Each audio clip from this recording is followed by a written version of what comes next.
What up, world? How y'all doing? Midweek check-in. Words of encouragement. Just want to make sure you still handling the storms of this world, handling those punches that's coming from Tyson, getting your Mayweather shoulder roll on, you know what I'm saying? I know a lot of people are going through hard times. So I just want to remind you that you have survived 100% of your bad days. This too shall pass. Keep going. I've learned to look at life from the perspective of playing basketball. That when I was in middle school and I turned around after the inbound and saw that zone defense, my heart would start beating fast. I would panic. And now you turn around and you see that zone, and you see the gaps, you see the open man, and everything is just slow. I tell my children, you got to play fast, but think slow to process the information that's being thrown at you. And in the world right now, it's an abundance of information being thrown at everybody.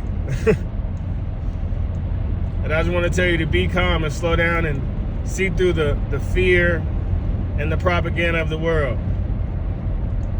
And understand that if God is for us, it don't matter who's against us.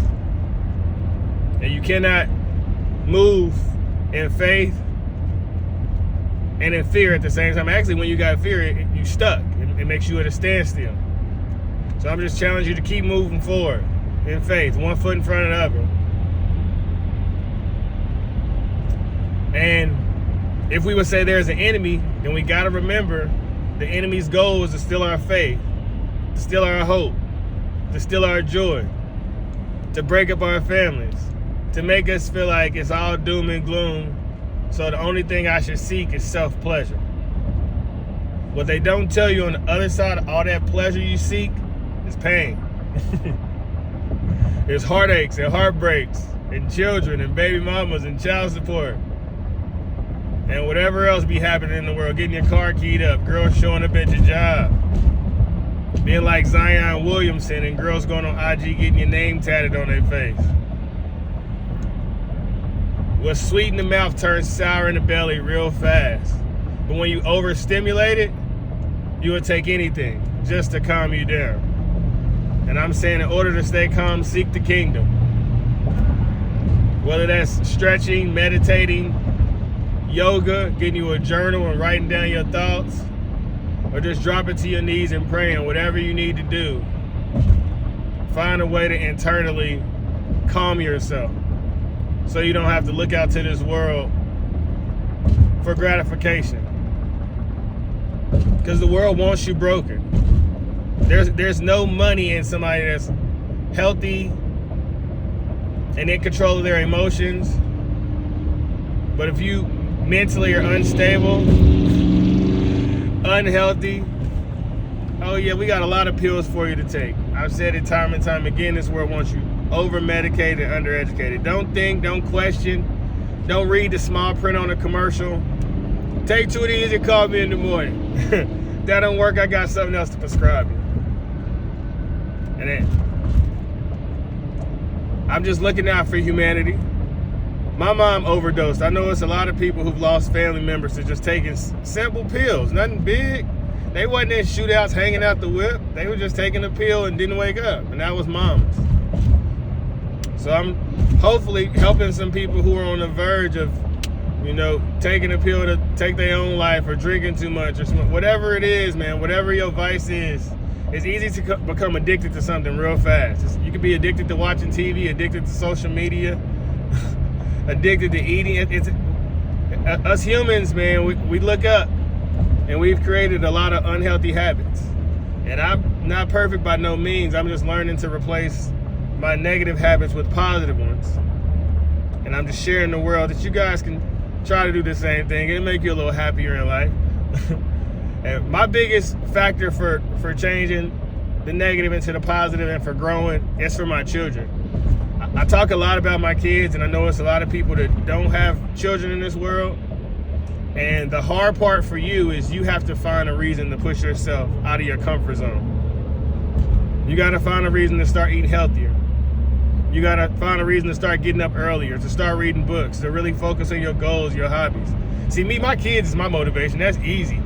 I got little people looking at me every day, so I have to set a fantastic example. I have to be something that I don't even know I can be, so they can think they can go further than what this world is going to limit them and tell them that they can accomplish. And I've said it so many times that if you didn't come from a strong family, make sure a strong family comes from you.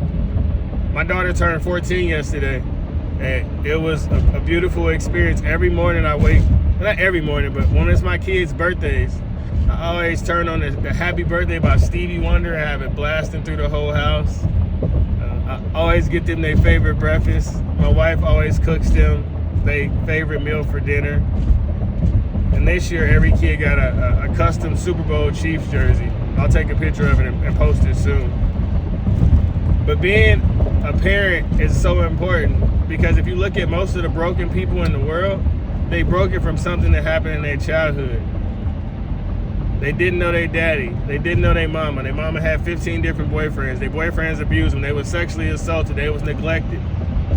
My coworker right now at my job is super atheist, but had a lot of childhood trauma.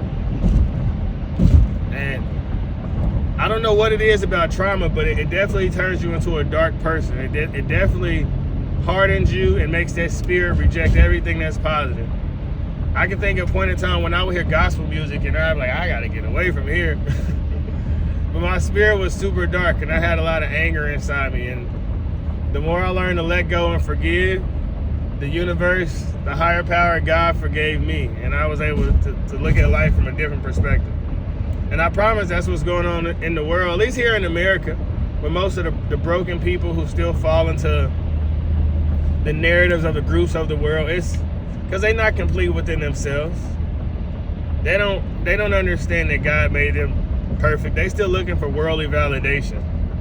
You know, someone had commented the other day to me that all lives won't matter until Black Lives Matter. And I responded, Black lives been mattering. You ain't ever heard God once say you don't matter. My mama mattered, my grandma mattered, my great-great-grandma mattered, Frederick Douglass mattered, Booker T. Washington, Malcolm X.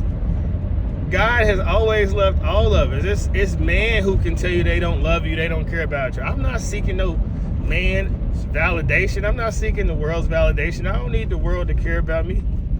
And I hope I can transfer that to everybody that watch this video or any of my content, man. I hope you love yourself as much as I love myself. Because this world, it wants you low vibrational. They don't want you to know that it's the Incredible Hulk inside of you.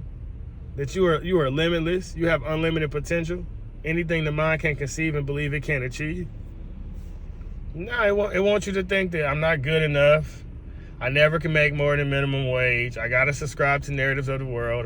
If I'm black, the police are gonna kill me. If he's a white man, he must be a white supremacist. And it's like crazy because we throw this narrative of white supremacy around. Yeah, every TV show pushes interracial dating. Every music video pushes interracial dating, and that's why you get to see its propaganda. Because if any of it was real, you don't have Kayla making a big deal over Travis being with Taylor.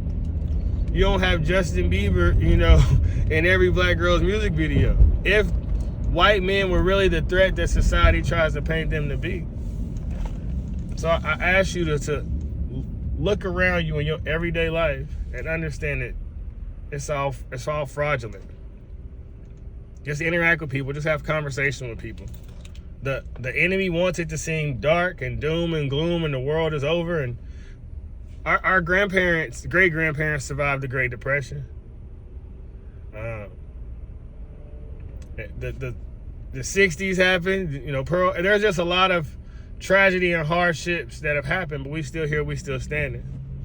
So we have to be the strong men and women that God created us to be and keep moving forward in the face of adversity and trials and tribulations. Like Wayne said, look me in my face, I ain't got no worries. Nipsey never let a hard time humble us. So, fall down 7, get up 8, dust yourself off and try again.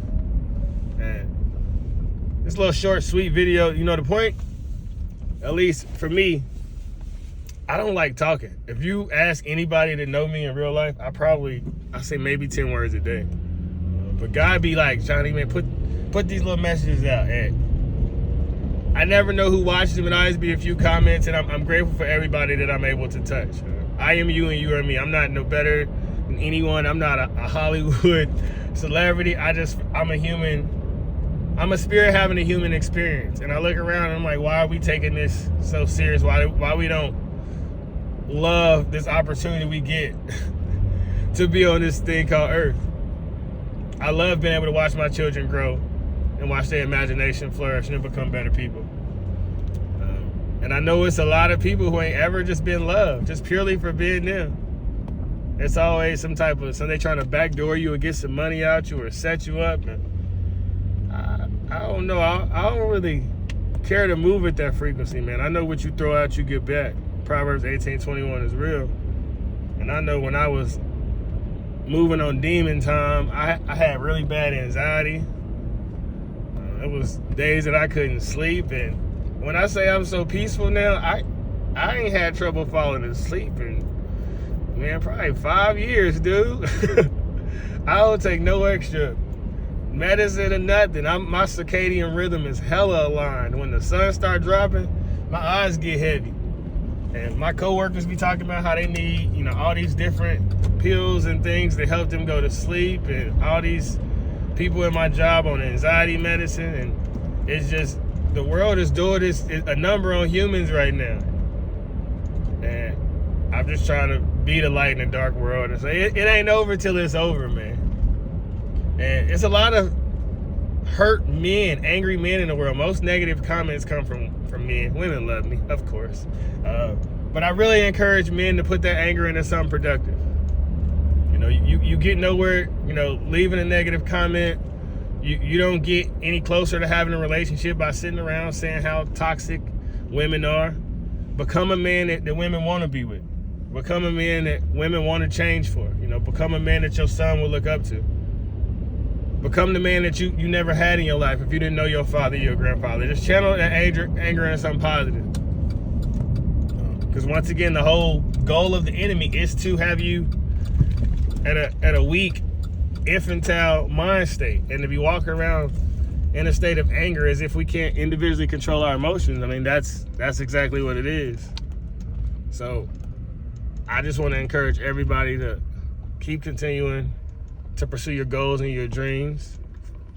And if you're driving from Cali to New York, it get dark. You go on long stretches where you can't see, and that's just currently where we are in the world right now. But the sun always comes back up. So keep going, one foot in front of the other. Don't quit. It's people counting on you. And God is watching you, baby. Your future self is counting on you. I love you all. Have a super mega awesome day. Never, ever, ever be too proud to pray. Be happy, be happy, be happy. Smile. Walk around in a state of gratitude, because blessings are always on the way, baby. I love you all. We out. Peace. I pause.